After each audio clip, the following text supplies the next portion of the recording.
so busy, so I have so much to share. What I did, so I actually did an experiment where I just storied less, and my analytics suffered. So it is now they're back up, like my story views are back up. So it is so important to story every day and have like every 3 hours keep posting, being active, because when you like neglect story for a couple days, Instagram will lower your reach on stories. So that's important. But back with the posting. So what I like to do is I like to go into my camera roll and use old content, even if it is like from the other day or from last week. And I like save content because it's so important. Even if like not all my news are exciting or I don't want to share, I'll just like pull up stuff from before. So like no matter what it is, just like post something on your story. And then another thing with the story content, which like we'll get into like providing value and like using the different pillars. It's important to have just good stories. Like don't just post for the sake of posting, because the algorithm is different now, where it like if you get more back taps on your story, if you get more swipe aways, Instagram picks up on everything. It's so hard to rank, and like I can go into my journey, but when I grew on Instagram, I was a fitness coach, and I literally would post a picture of like rice and chicken, and it would get likes and engagement. And now you cannot do that on Instagram. So also make sure your stories are quality content and vertical video, vertical photos, like native for Instagram. Because if the story is not good quality and not getting replies, it won't work. When I post like speaking stories that are native, like I just pull out my phone and I speak, those get the best viewership versus my curated videos that I planned from before. And even with our clients, we have videographers who work with them, and whenever we post the curated videos, they get less reach than the ones that are just like them in the morning. Like that's exactly what we noticed about ads is when I worked with Carlos on ads. That's exactly. It's so crazy, right? And it it's insane. Thank you. Yeah. No problem. But any other questions like that, like raise your hand. Oh yeah. Let's say like you have a lot of good content. Maybe you've been focusing more on like LinkedIn or Facebook, but Instagram is kind of neglected. Yeah. Like on the grid, not on the stories. Like you have a lot of views on and engagements and stories. How would you go about to like start a campaign for the content that you've had, like let's say a month, and you kind of want to like do 1 week of like posting every day, like for Instagram? Yeah. So what's your question in particular? Like you want to know how to repurpose your old content? Yeah, repurpose old. Yeah. Exactly. Yeah, I should actually go into like I wasn't going to teach this, but like how do I write captions for Instagram? Because it's different than LinkedIn, and I'm all about like cross-purposing content. Like for me, it's the opposite. I'm on Instagram, and now I'm like, okay, I want to use more LinkedIn. I want to go into like other platforms, and I like change my captions up. But with Instagram, just to overview kind of like what I would do with captions. So say you have a piece of content on LinkedIn. The visual for number one, like Instagram is an aesthetic platform, it's a visual platform. So you want to make sure that like visual captivates them. And a big mistake that people do is they post horizontal photos on Instagram. Don't do that, because your reach will get a lot less. And I've experimented on my own. Make sure the video or the photo is taking up the full dimensions of the grid. Second tip for making sure your post is well on Instagram on the feed is to make sure that first line of your photo has a clickbait, like YouTube, a clickbait phrase, or like if you're a health coach, I love using health coach because I was a fitness coach. I'd be like, your biggest weight loss magic tool now, like something like that makes someone want to click see more, because you have one line to do that. Another tip with captions is make sure they're spaced really well, because people don't like to read on Instagram. You want to make sure you have like one line, space, and there's an app I use. I can give you the app. It's like a link I use to space out my captions, because you can't do that in Instagram. If you do like a line break, it won't work. And then having a CTA. So making it like clickbait, value, CTA to tell them where to go. Like really to the point. People write novels, that doesn't work. People don't space their captions, it doesn't work. And then you just lose the person if you don't get them on that first line, because Instagram has taken away the caption. It's just like one line. But I'll go into the second type of content, which is the one that I think entrepreneurs do really well, which is the role model authority kinds of content, which is basically the humble flex. Like a lot of entrepreneurs do this. Like they post pictures of them in Bali and like their villas being a digital nomad, or like their Tesla, and like that's, I think, a big. You have to like mesh it. So some people I don't do that enough. And some people just only do that, which is like not what you want to do because, and I know why they do it, because if you look at like Gary Vee's different, he's like God, but Ty Lopez and Gerard Adams, like I love them, they're amazing entrepreneurs, but if you look at their feeds, it's very like, this is my life, look at my cars, look at my mansion, right? And then entrepreneurs who are in like the dropshipping space or who are very successful in their businesses, they only post that kind of content. And when you're building a brand, that's a big no-no because you're not engaging with your audience, you're not connecting to them, you're just kind of flexing on the gram and like showing off. It doesn't build any brand. You can do that, like I say that's a novelty. You can do that once you've built your brand, like Ty Lopez, Gary Vee, Gerard Adams. They're so respected that they can post anything they want and it gets engagement, it gets the likes because they built that following beforehand. A great example, I'm just going to write this on the board. A great example of this is like YouTube vloggers. They literally can post a vlog of them like eating bread and it gets like crazy engagement, crazy likes. But they built that brand. Like any YouTube vlogger, they say they've been on YouTube since the platform was new. They've built their brand for years because you're nurturing that audience and you're giving them a reason through the value of like why they come to you. But then this is not to forget about, like you guys should still post your authority posts because like for example, Carlos, he can post like the fact that he has this beautiful space and he's on a mastermind. That's kind of like a flex post. But it's amazing role model authority post because it shows his success. Like he provides value, but then he meshes this in, which shows like, okay, like he's actually killing it. Or like wow, he got this beautiful car, like he's done so well for himself. So it's a mesh. You just can't just do the bragging. It's gotta have value so people come to your page and they know what they're getting. But then also that, and then the third one ties it all in, which is where like fitness coaches, they kill it with this. It's the testimonials, the social proof. It's like when you post a progress photo with your clients. That is so important for anyone because you're the finished product. Like you're teaching what you know, you're the authority, and it's really hard for your consumer, your ideal client who's following you, to see you, to see them as you. Because like maybe as a fitness coach, they're like, well, easy for you to say, Jay, you're always motivated, you're always happy, because you're not maybe showing where you were living like when you were a kid, or like how the journey was. So you kind of have to go back, and I do this in two ways. So you can do like old photos, like share the story, and you can do it through your clients because it shows that like you're busy, you're working with people, and also your consumers can see themselves in your clients. Like maybe they don't resonate with you, but then they resonate and they see themselves in Stacy that you work with, who you helped change her life through mindset work, or you helped her. Say you coach people in dropshipping and you teach them, you consult with them. They can see like themselves in a success story of a client. So it's so important to share those like testimonials, the client success, and that's important. Like because I'm sure you guys all want to sell on social, like sell your products, sell your services, even like mastermind tickets.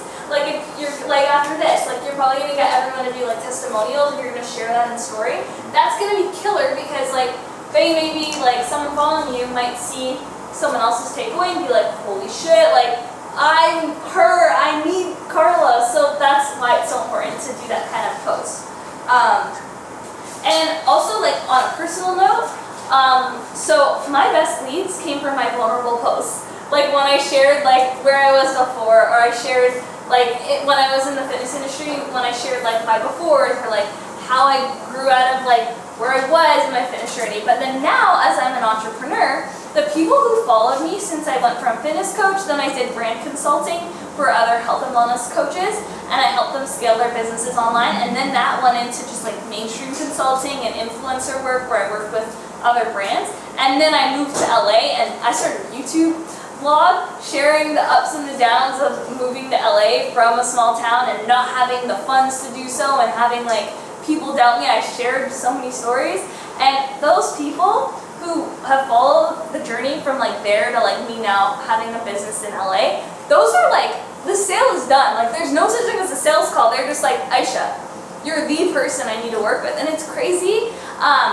Like if you guys start doing this now, you'll get leads that'll come like maybe a year from now, and like that you won't have to do any convincing. Like your Connie's coaching business, like they're just gonna be like, no, I need you. Like, no, I don't need to jump on a sales call. Whatever the rate is, I'll pay you. So it does a lot. Do you guys have any questions with any of that? Yeah. How do you rotate them? Like, Yeah, so what I like to do now, I'm so honest with this, I save my best stuff for the feed, so I don't post like, I used to do this, like, every day maybe I would post like 4 times a week, 5 times a week, and I always say, look at your analytics and post on the days when your audience is most active. So like, for me, it's Monday, Tuesday, Wednesday, and then my engagement is lower. Yeah? How do you know when you're, Yeah, so it's in your analytics, in your insights, in your Instagram settings of your profile. I can show you, like, after. Yeah. Because it's like right there, and then you, that's important actually too, for what I'm going to get into with PR, like knowing where that is, because every brand, that's all they want to see. So what I do is I'll post this stuff all the time in stories, and then when I post on the grid, I'm mindful of it. So, because right now I'm not like, my business is like, the model's different, where I'm not like getting clients necessarily through Instagram, I get them in other ways. I'm like less on it, I kind of just like post a lot about what I'm passionate about right now. But I would just rotate these in the sense of like value more, depending, so say you're starting a business. So I would post for you more value, like say 3 times a week, then whenever you get testimonials, be posting that all the time in your story. Testimonials are great for stories. And then role model, like, not as much maybe, like say you're posting 3 days a week, maybe post like role model every 3 weeks or every 2 weeks, depending on what's comfortable, but story is super easy to do this and this. The value is good in the feed, because people are going to come to your page and see this amazing caption of value. What else? Oh, and another thing I want to say, because you guys are going to be cycling these in stories, have them in your highlights, really easy to access. So like client wins, client love, success stories, like my life, something like just having what you teach. So you do mindset, like having the different pillars of your coaching. More highlights are better than just generic, because there's nothing more annoying than like so many ticks of the highlight, right? Like you want people to just get like maybe your best 5. So that's another thing with using highlights.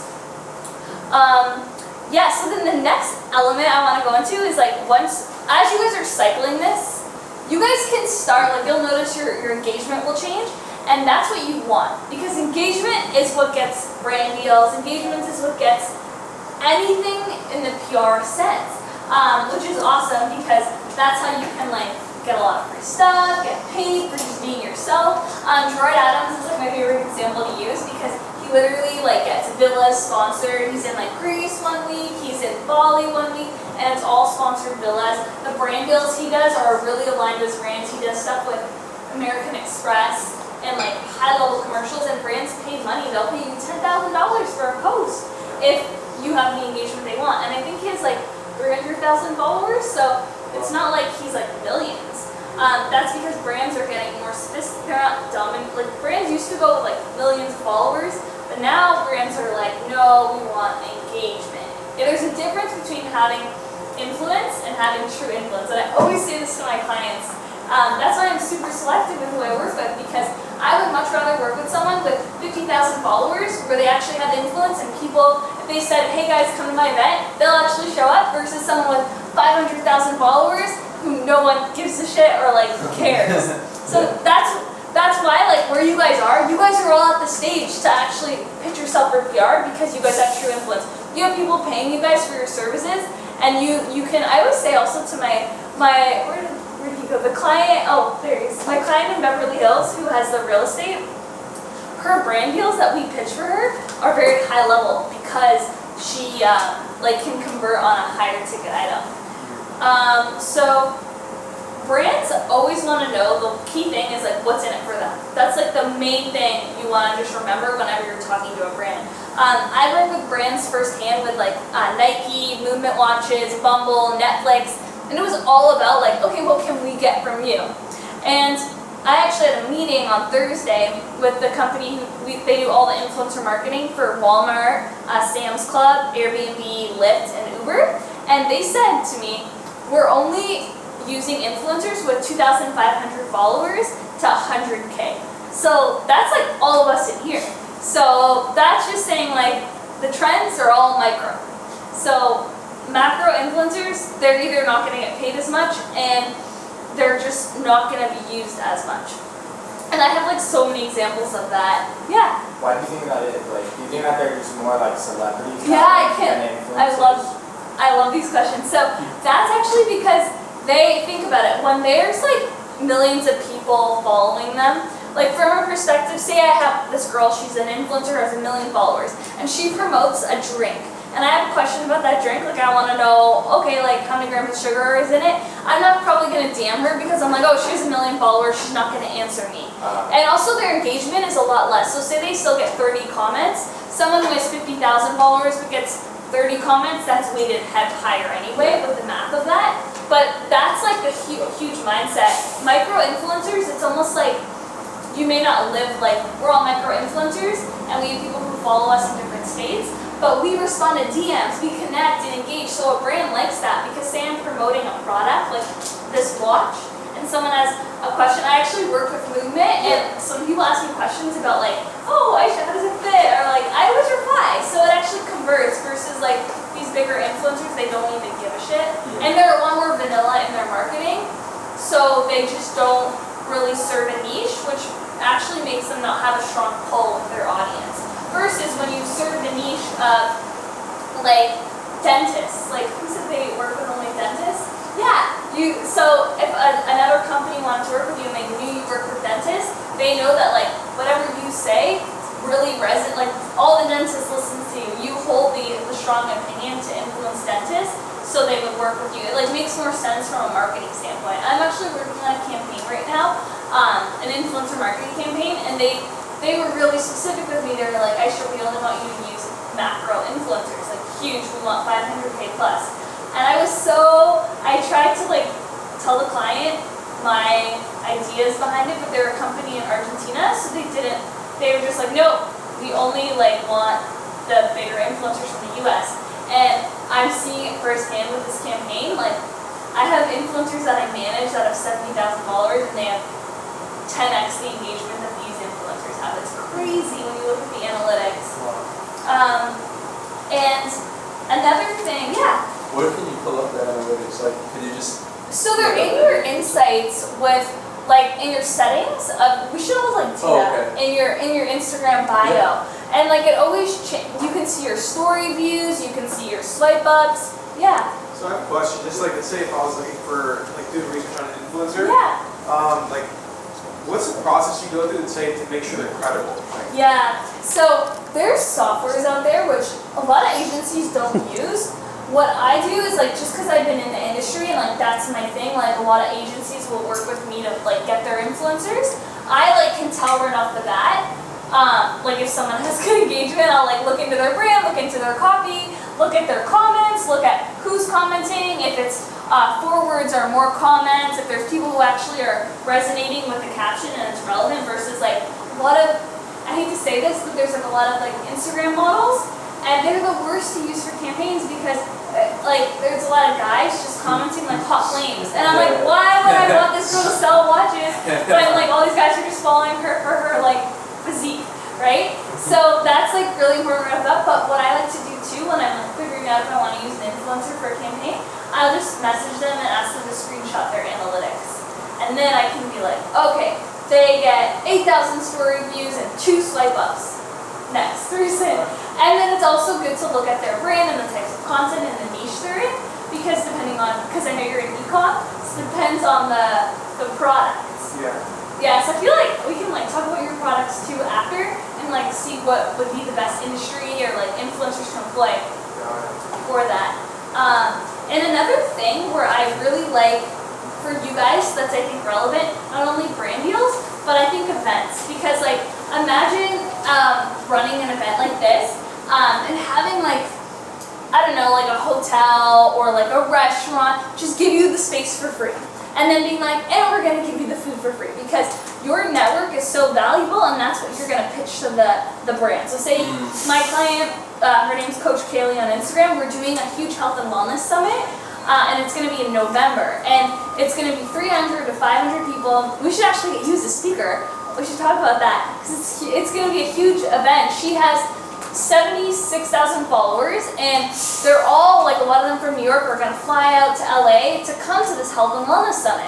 And because she has brand, but influence and engagement, we actually, I pitched out for the space for free, for the catering for free, or if not free, discounts, because the brand is now getting, we're trying to get Cafe Gratitude. It's like this vegan restaurant here that's really popular, and she's all about gut health and vegan food, so it's really relevant. But we're to Cafe Gratitude, listen, you're gonna get 300 people, all in LA, coming to this health and wellness summit, all based on positive mindset, which is aligned with Cafe Gratitude's values. Though you have to pitch it in a way that really sells them on it, then they're heck yeah, we want 300 new people, we'll give you guys we'll cater lunch. It's insane what you guys can do when you pitch your personal brand in the right way. You lead with value and you have an engaged audience, because you all have leverage. Even if you have 500 followers, you're in, you have that leverage in that pull with 500 people, that's value. So never think you don't have that value. And then the way that I like to pitch this value is in, I don't know if you guys have seen it, a media kit, speaker's kit, or a press kit. Those are the 3 words people use. There's 3 different names. Actually, I said Carlos mine the other day, Thursday night. So basically what that does is it has your stats, your analytics and insights, your demographic. So I have a graph of this is much female to male, these are the locations. And it also has info on your personal brand, but your mission, your values, and your vision.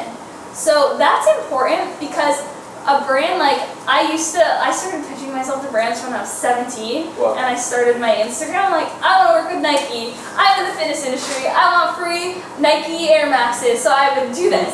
And I learned that a media kit's helpful, because I would send them all my links. This is my Instagram, this is my YouTube, and I would send them the links. And brands are busy, they kind of just want to see in one shot, and if you can do your media kit in one pager, that's great. That's amazing for them. They can see your highlight reel in a 1-page spread. And then if they're interested, if you spark their interest, and after I can even send you guys videos I've done on how to make your own media kit, because you can totally make your own on Canva or something, and that's what I did with the one I sent you. That is exactly what would just help them to either get on a phone call with you, which is what I like to do, is get on a phone call, because they can hear the passion I have about my brand. And then they can even just see if they want to work with you. And also, this is important if you're on multiple platforms. On my media kit, I have my podcast, I have my YouTube, I have my Facebook page, and my Instagram, and I have all the analytics. Just really easy for them to see, so they can see all the value they're getting in one shot. A lot of people also will post their rates, so they'll be these are the different promo packages I do. IG story, free slides with a swipe up, this rate. IGTV, this rate. I don't recommend to do that, because this is all my clients who've come to me and they're oh, I should have a media kit, use this. I'm I don't want it, because I can pitch better with the rates. And also when you talk to a brand, just with coaching and consulting, you guys probably don't post your rates online because they're high ticket. You don't want to do the same thing with a brand. Sometimes you can scare them off. They'll be oh, your rates are out of budget. Or sometimes you can get more than that on the phone when you're talking to them. You realize their campaign actually has a huge budget, then you pitch higher. Or sometimes with movement watches, they're actually my good friends. And I work with them from when I was a lot younger.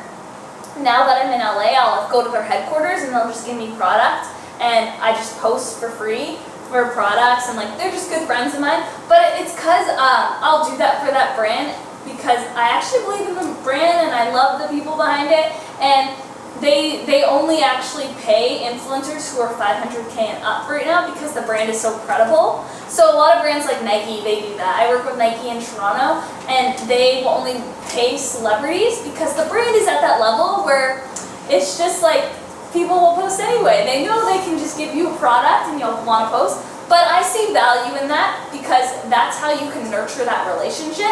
And then when Nike has an event, you're top of mind to do the event and be the main person. Or movement watches, say they do a new campaign and they have budget, well then Aisha's top of mind, because she's been working with us forever. So I do think there comes a time when especially in the beginning of doing PR for yourself, it's good to do work with brands for product exchange, just to get in the door and nurture that relationship. One of my clients, she's a really big fan of Siete. It's some like Mexican, like vegan. They have like healthy products, but like tortilla chips and like a lot of cool foods. When I reached out to them and I got on the phone with them, they were like, listen, we don't do any paid collabs because our brand just is at this stage where everyone loves it anyway.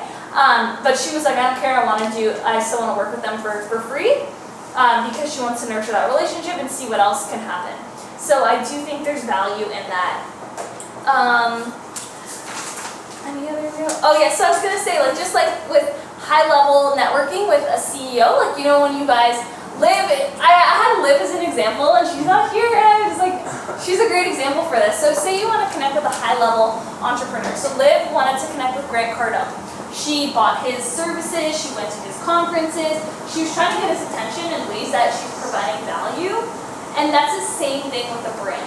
You want to provide value to them. So say, like, there's someone that is in your mind, and you want to get them in your Rolodex.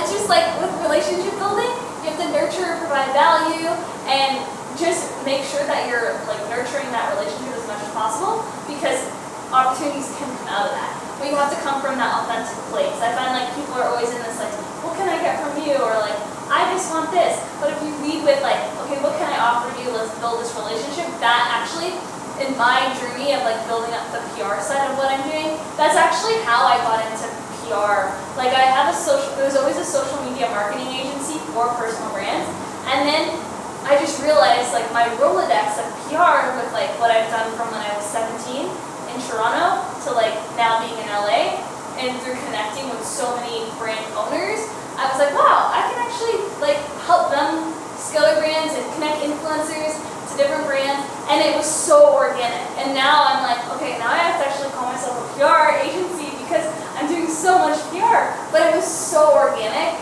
And that's what I would say is like a huge tip is like, don't rush into it, build relationships, because it's the same thing. Businesses and brands and people. Relationships are everything. Yeah. Sorry. No, I love it. I'm super into this, but how do you like get connected with like the bigger brands? I know you were saying like Nike and Grant Cardone and stuff. Yeah. Those are like extremely large brands, but I like cars, and there's this wheel company that I want to do videos for, just kind of like be an ambassador for them.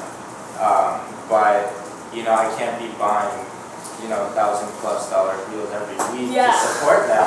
so like, how do I get into it then if I don't like? If No, I'm this is not, an amazing question, and I have examples. I Yeah. love it. So, my friends at Movement, actually, they work with a lot of videographers. So Sam Colder, Matt Como. Sam Colder actually went to my high school. We're like the same. He's a year younger than me, and we're both from like a really small town where everyone is still in that small town. And we both he's like killed it, but he did video for Movement, and just for free. So it's like providing values in other ways. You don't have to buy their services, but for example, like with a lot of my podcast guests, I just shout them out on social media so much. Like, actually, the podcast formed so organically, but one of the guys I got on, he owns 5 clothing brands, and I really look up to him. But I've always shouted him out on podcasts, and then he started noticing and then reached out to me in DM. So like Instagram DM is a hidden gem. And then we started talking in DM, and then he was like, you have a podcast? And I was like, yeah, I do. He's like, he's like, let's connect then. And then I got connected to his assistant, and then he got on my podcast. But there's always ways around it. So with like Nike, I'm not talking to like the big, like a manager at Nike, I'm talking to their marketing rep. So with all these brands, it's like, I know Alexis who works at Nike, or I know Jeremy who works at Rolex. It's like a marketing connect, and there's like, you can't think about, like, you almost have to work up the tree.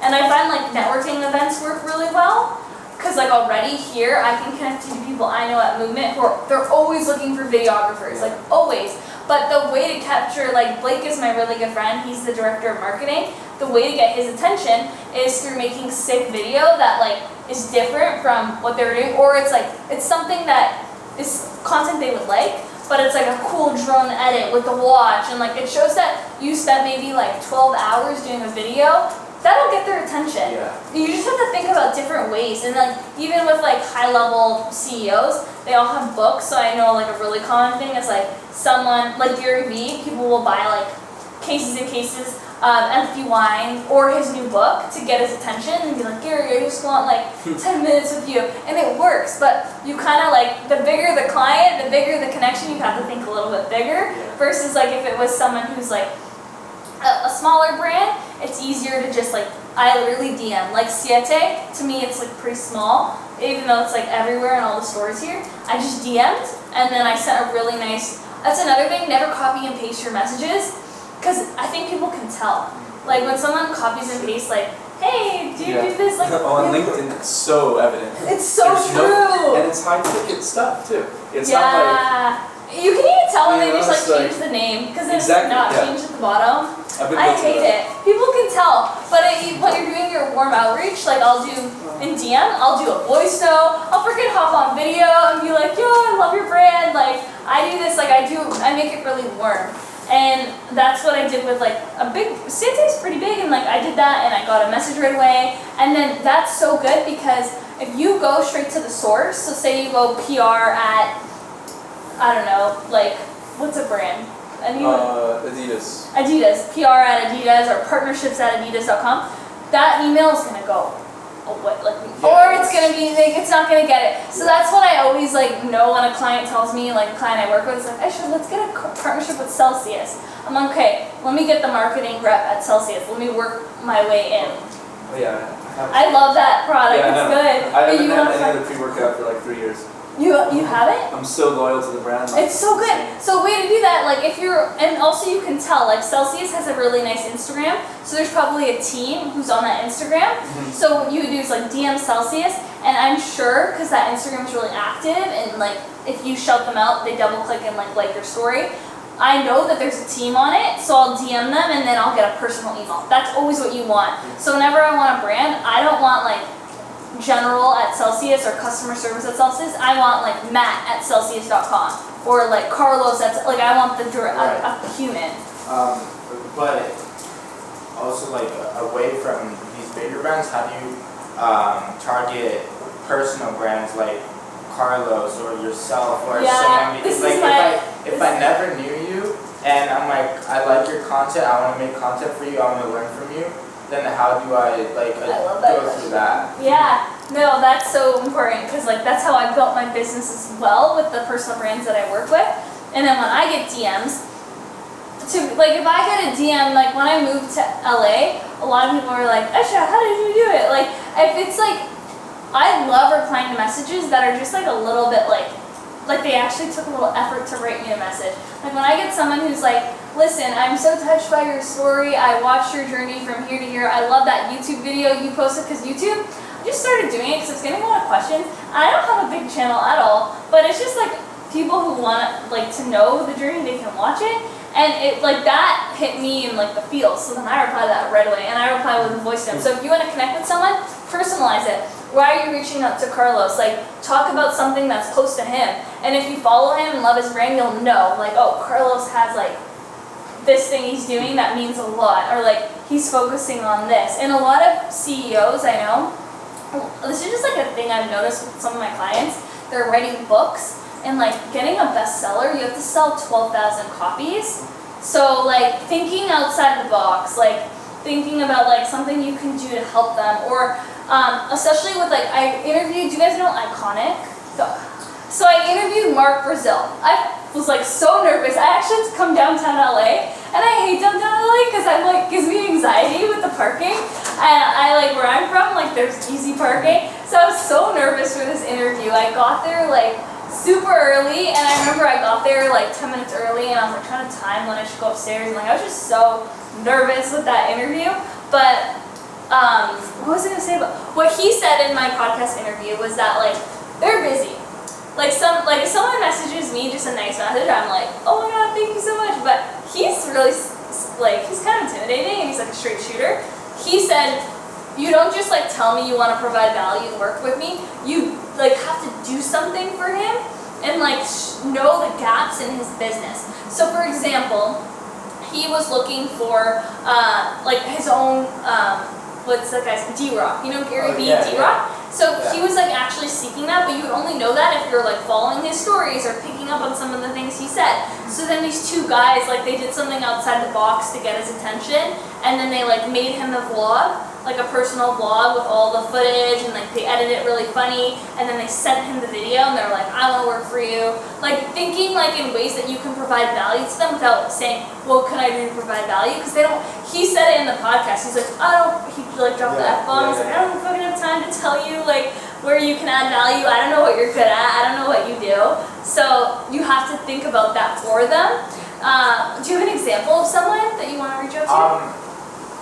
Well, a number of things, but because I listen to Gary Vee a lot, and he says, always go and try and do free things, but knowing what to do. Yeah, exactly. But then like there could be like two different sides of it where I want someone to actually be a client, or I just want an influencer. Let's say I want to take photos of a model who has 30, 40, 50,000 followers, and they have photographers on their page that have hundreds of thousands, so they're getting a lot of exposure. Mm-hmm. So, because I've tried DMing a lot of models when I wanted to do photos for them, but I wouldn't get replies. So I'm like, is it different between those kinds of influencers and then like brand influencers, personal brand, like yourself? So I would pick a niche, because I think when you dominate a niche, it scales. So my really good friend, his name is Nadeem, we connected on Instagram a long time ago. So I've been watching his journey. He moved to LA, he had no money, he literally he had like a couple $100. He moved into a room somewhere in LA, and I remember when I moved here too, we connected, and it was so much hustle. He was doing shoots for free, and then if he was charging, it was like $100 for a shoot. But then he just kept being so relentless, shooting influencers for free. One hit, and then he just dominated the influencer space, and every influencer wanted to work for him. And then guess what happened? Guess whose photographer he is now, and he's traveling the world. J-Lo and her husband. Yeah. What's her husband's name? A-Rod. Yeah, he's always with them, traveling. He's their personal photographer. So you have to kind of pick your niche, nurture the hell out of it, and then so you can even get one connect, one influencer, and kill it for them. You don't think Carlos and I say you this is not like you have this. Say you did a photo shoot and you shot it for a personal brand, but repetitively, we were always tagging you because you were doing all of our content. I have so many people who are gonna message you, or I've connected so many photographers to people just through me working with them. And it's crazy if you just be relentless with that and you just keep doing say you want to work with entrepreneur personal brands, and then I think that's a great niche because they have the money to pay you as well. Exactly. Influencers is different. They want everything for free, just like with what I'm doing in this space. I know that when I do campaigns, they don't have businesses, they just do brand deals. So that's a really strong niche, but you don't think that if you're Carlos's photographer, then it's gonna grow, because all of my I've dominated this little niche of clients. They're female entrepreneurs, female Gary V's, I call them. Yeah. They all use the same photographer, which is insane to me. This one lady named Lynn Marty, because she makes them feel comfortable. They're all women with kids. They don't want a young boy filming them, or they don't want an older gentleman filming them, so they work with this one lady, and she dominates the niche. Same with another girl I follow on Instagram. She does all the beauty influencers, but I would say pick that niche and then polarize it, only work with them, and it's just gonna travel. Just businesses, a lot of word of mouth travel. And then just keep reaching out until I hit that one. Yeah, because once you hit one, I'm telling you, word travels, right? People talk.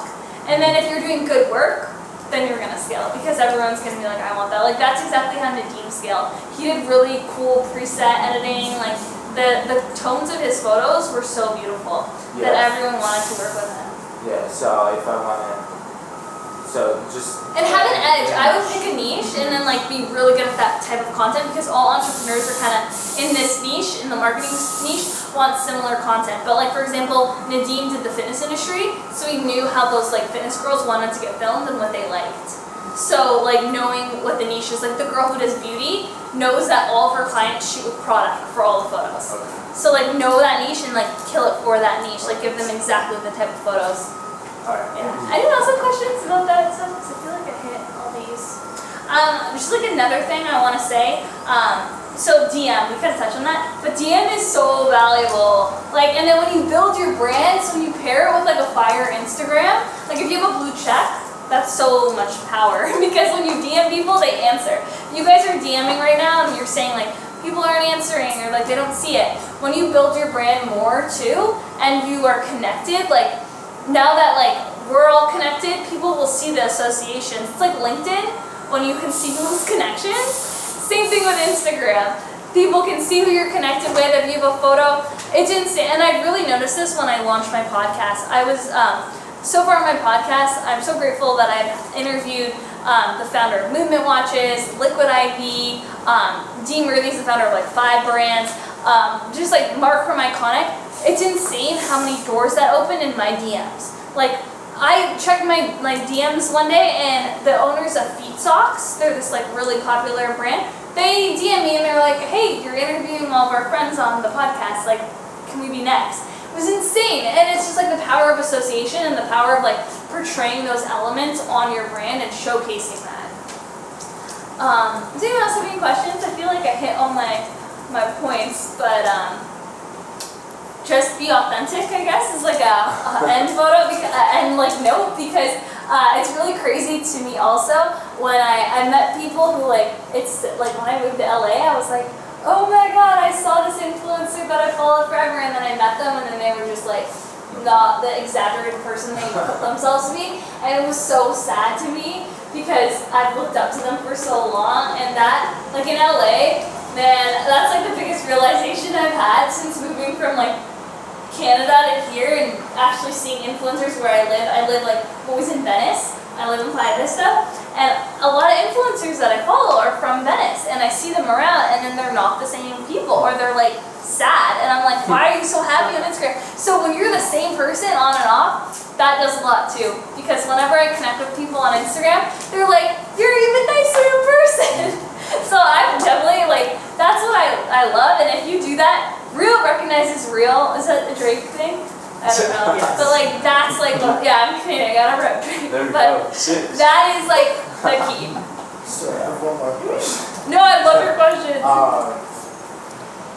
For like building a foundation, do you recommend building a following, like a lot of people? Because I'm more worried about like people knowing who I am and like me knowing who my followers are and getting comments, rather than, you know, following, unfollow, follow, unfollow, get like thousands of followers who I only have 3 comments. Like, No, is it better so like important. like Nurture even if the I'm shit just out of starting them. out, Yeah. even if I'm just starting out like under 1,000 followers, just keep growing it organically rather than getting a lot of followers? Yeah, because the true influence is there, and then that's what you pitch and leverage. So say you have, honestly, I've like met people who I'm like, you should just start over, because now you have 500,000 followers and no one really cares. Yeah. Like you tell them, like I've met so many people like that since I've moved here who have like 500,000 followers and they can't sell a $20 product, because no one actually cares. But if I think it's easier. I think it's like less bullshit. It's so easy. You're like talking to your homies and you'd be like, guys, I'm selling presets because I'm a photographer, Exactly, and yeah. all of them buy. Like you can really even like know your sales, and your engagement ratio is so high. That's powerful. Yeah. Like I strongly recommend So that. just like Nurture the hell out of your Yeah. following and be so good, like be the authority that it'll grow organically. But if you can even like connect with people who are commenting on your stuff and watching your stories and shooting them a DM and being like we sent a voice note like the first day. Yeah, It was that's like, the first- and the rapport went through the roof. It was like not a written message. It was like, yo, like I'm having an event. Like it was just like so warm that like that does so much more. Okay. Yeah. And for leads for business, if you want to shoot with someone, do a video. Right. Like right off the bat, because it's like I just think like you video message like Carlos, be like, hey buddy, I love your stuff. This is what I love. Instead of writing it, I want to shoot with you, and like just like you save so much time. Personalization goes a long way. Yeah, and then you'll shock people when you do that. Yeah. Any All other right. questions? Any last questions for Aisha? Can we connect? Yeah, well, connect on Instagram.